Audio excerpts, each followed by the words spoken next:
നമ്മൾ തൃക്കാക്കര നഗരസഭയെ സംബന്ധിച്ച് 2-3 ദിവസങ്ങളായിട്ട് ചാനലുകളും അതുപോലെ തന്നെ നമ്മുടെ വാട്സപ്പ് ഗ്രൂപ്പുകളിലുമൊക്കെ ഞങ്ങളുടെ ഭരണസമിതിയെ മോശമാക്കുന്ന രീതിയിലുള്ള അപകീർത്തികരമായ കാര്യങ്ങൾ വന്നുകൊണ്ടിരിക്കുന്നുണ്ട്.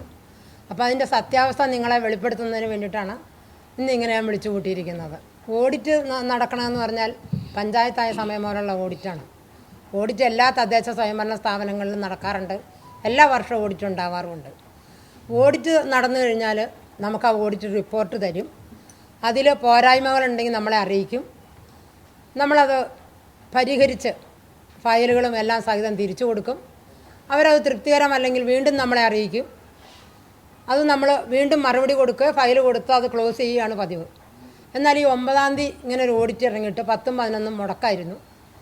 നമ്മൾ കാണുന്നത് തന്നെ മിനിഞ്ഞാന്നാണ്. അതിനുമുമ്പ് തന്നെ നമ്മൾ മാധ്യമങ്ങളിൽ എല്ലാവരുടെയും ഇതറിയാൻ സാധിച്ചു. ഇങ്ങനെ ഒരു 7.5 കോടിയുടെ തിരിമറി നടന്നു എന്നാണ്.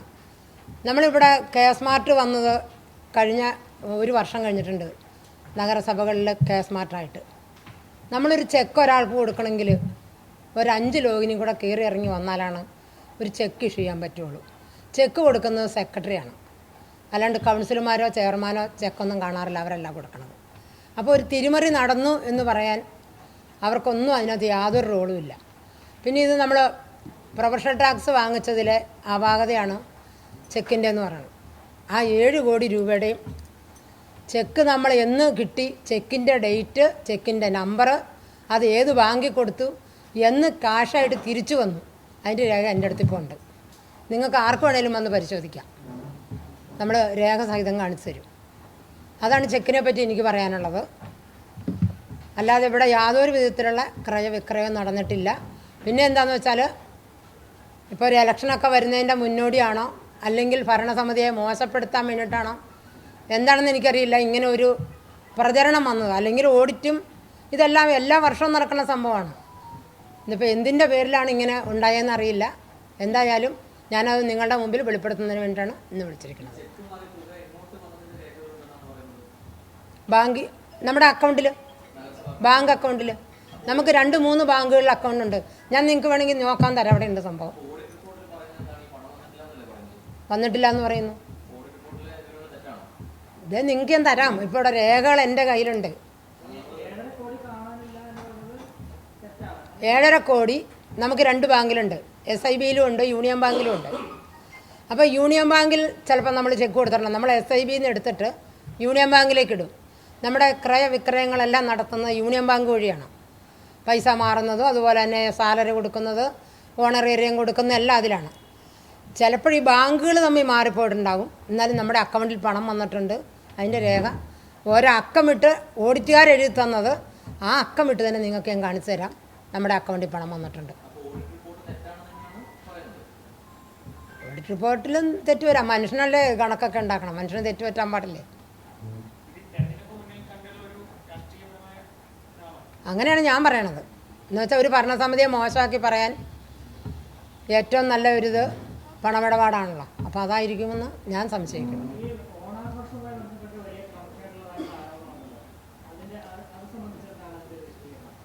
തൃക്കാക്കരയുടെ ഓണാഘോഷത്തിൻ്റെ, തൃക്കാക്കര അപ്പൻ്റെ ഈറ്റില്ലമാണ് തൃക്കാക്കര. ഇവിടെ നമ്മൾ ഓണാഘോഷം നടത്തുന്നത് കഴിഞ്ഞ വർഷം നമ്മൾ കോവിഡിൻ്റെ മഴക്കാലമൊക്കെ ആയതുകൊണ്ട് നടത്താൻ പറ്റിയില്ല. 2 ലക്ഷം രൂപ എടുത്തുള്ളൂ. അതിന് മുമ്പിലത്തെ വർഷം 30 ലക്ഷം രൂപയ്ക്ക് എഴുതി 25 ലക്ഷം രൂപ അംഗീകാരം കിട്ടി.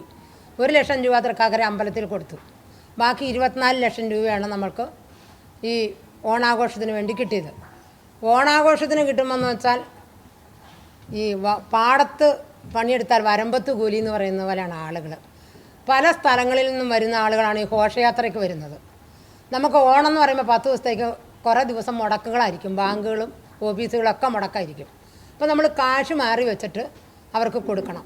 അവർ വർക്ക് കഴിഞ്ഞാൽ ചിലപ്പോൾ തൃശ്ശൂരും പല ഭാഗങ്ങളിൽ നിന്ന് വരുന്ന നമ്മൾ 1.5 കിലോമീറ്ററോളം നീളത്തിൽ നമുക്കന്ന് ഘോഷയാത്രയുടെ ഈ കലാരൂപങ്ങളുണ്ടായിരുന്നു.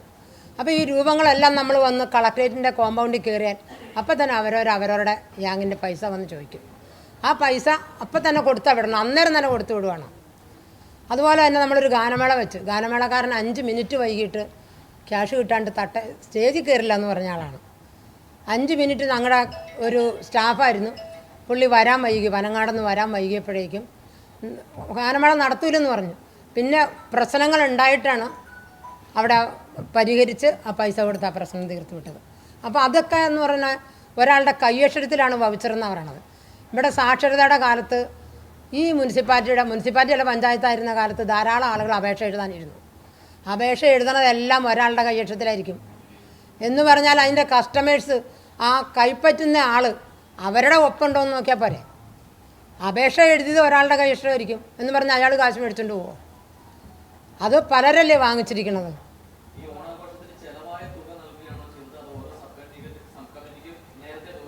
ചിലവായ തുകയാണ് കൊടുത്തത്.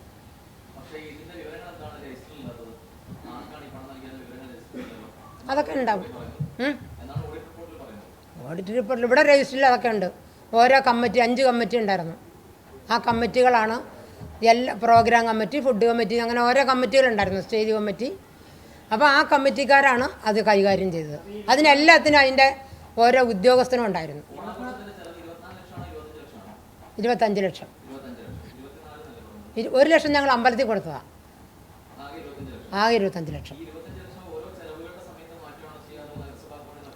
നമ്മളൊക്കെ 1 ലക്ഷം മാറ്റിയിട്ട് ബാക്കി 24 ലക്ഷം അക്കൗണ്ടിൽ നിന്ന് മാറ്റിയിടുക ചെയ്തത്. നമ്മൾ മാറ്റി ഓരോ ഉദ്യോഗസ്ഥൻ്റെ അക്കൗണ്ടിലേക്ക് ആക്കി വെക്കും.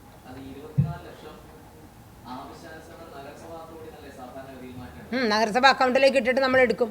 ഞാൻ പറഞ്ഞല്ലോ മുടക്കായിരുന്നു 2-3 ദിവസം. അല്ലല്ല അങ്ങനെയല്ല. അല്ല, റിപ്പോർട്ടിൽ പലതും തെറ്റുണ്ട്. അത് നമ്മൾ തിരുത്തി കൊടുക്കും. ഇനി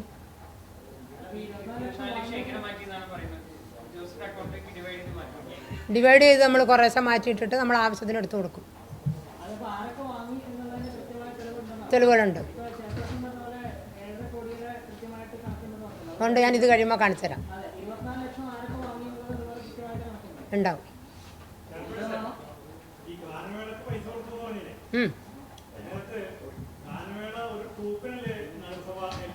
ആണ് ആണോ ഗ്രൂപ്പിനാ ഗ്രൂപ്പ്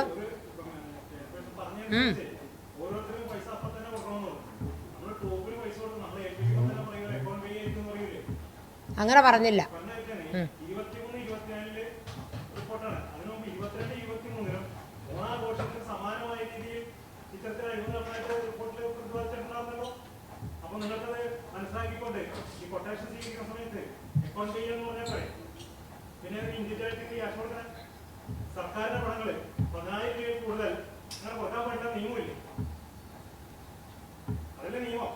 അത് നോക്കി ചെയ്യേണ്ടത് ഉദ്യോഗസ്ഥരാണ്. നമ്മളെ ഇതിൻ്റെ ഓരോ സബ് കമ്മിറ്റിയുടെയും തലവന്മാർ ഉദ്യോഗസ്ഥരാണ്. പക്ഷെ ഉദ്യോഗസ്ഥരാണ് ഫണ്ടൊക്കെ കൈകാര്യം ചെയ്യണത്. ആ, ഉദ്യോഗസ്ഥരാണ്. മരിച്ചുപോയവരുടെ വീട്ടിൽ പെൻഷൻ മേടിക്കണമെങ്കിൽ അതാ മരിച്ചുപോയവർ വന്ന് ഇവിടെ അറിയിക്കണ്ടേ. 1-2 മാസമൊക്കെ പോയി കഴിയുമ്പോഴാണ് നമുക്കറിയാൻ പറ്റുള്ളൂ. അപ്പം ചിലരത് ബാങ്കിൽ നിന്ന് എടുക്കൂല. അവരുടെ ബന്ധുക്കൾ അറിയിക്കൂലേ? ബന്ധുക്കളില്ലേ? മരിച്ചുപോയവർ അറിയിക്കണ്ട, ബന്ധുക്കൾ വന്ന് അറിയിക്കണം. കൈപ്പറ്റുന്ന ആരാ? മരിച്ചുപോയവരല്ലല്ലോ, ബന്ധുക്കളല്ലേ. അപ്പോൾ അവർ വന്ന് അറിയിക്കണം. 1 പ്രാവശ്യം 2 പ്രാവശ്യം നമുക്ക് തെറ്റ് പറ്റിക്കഴിഞ്ഞാൽ ബാങ്കിൽ നിന്ന് പൈസ എടുക്കാൻ പറ്റില്ല. അപ്പോൾ അവരത് തിരിച്ച് ഇങ്ങോട്ട് തന്നെ അയക്കും. ഇതോ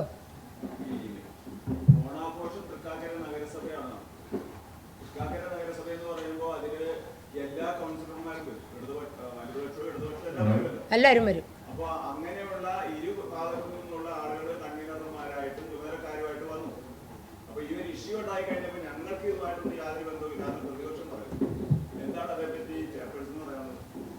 ഇവിടെ ഭരണപക്ഷം പ്രതിപക്ഷം ഇല്ല, ഒറ്റ പക്ഷമുള്ളൂ. അത് ഭരണപക്ഷം മാത്രമേ ഉള്ളൂ, പ്രതിപക്ഷം ഇവിടെ ഇല്ല. ഭരണസമിതിയാണ്. ഭരണസമിതിയിലെ എല്ലാ അംഗങ്ങളും ഓരോ കമ്മിറ്റിയിലെ അംഗങ്ങൾ തന്നെയായിരുന്നു.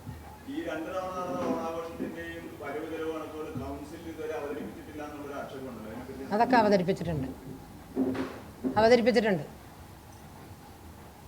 ഈ ഓണാഘോഷത്തിന് ഒരേ കൈപ്പടയിലാണ് വൗച്ചർ എഴുതിയെന്ന് പറയുന്നത്. ഉദ്യോഗസ്ഥരുടെ കൈപ്പടയാണെന്ന് ഉറപ്പുണ്ടോ? അതോ ഈ പറയുന്ന ഭരണസമിതിയുടെ ആളുകൾ തന്നെ കമ്മിറ്റിയുടെ കൺവീനറൊക്കെ ആയിട്ടിരുന്നല്ലോ, ആ കൈപ്പട ആരായിരുന്നു ചെയർപേഴ്സൺ വല്ല ധാരണ ഉണ്ടോ?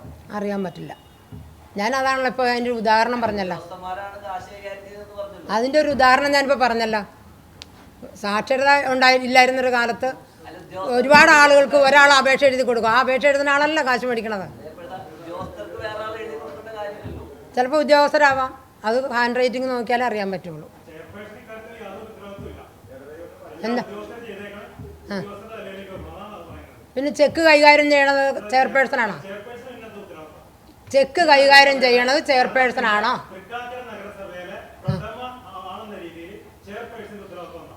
എൻ്റെ ഉത്തരവാദിത്തം എല്ലാത്തിൻ്റെ മുകളിൽ മേൽനോട്ടമാണ്.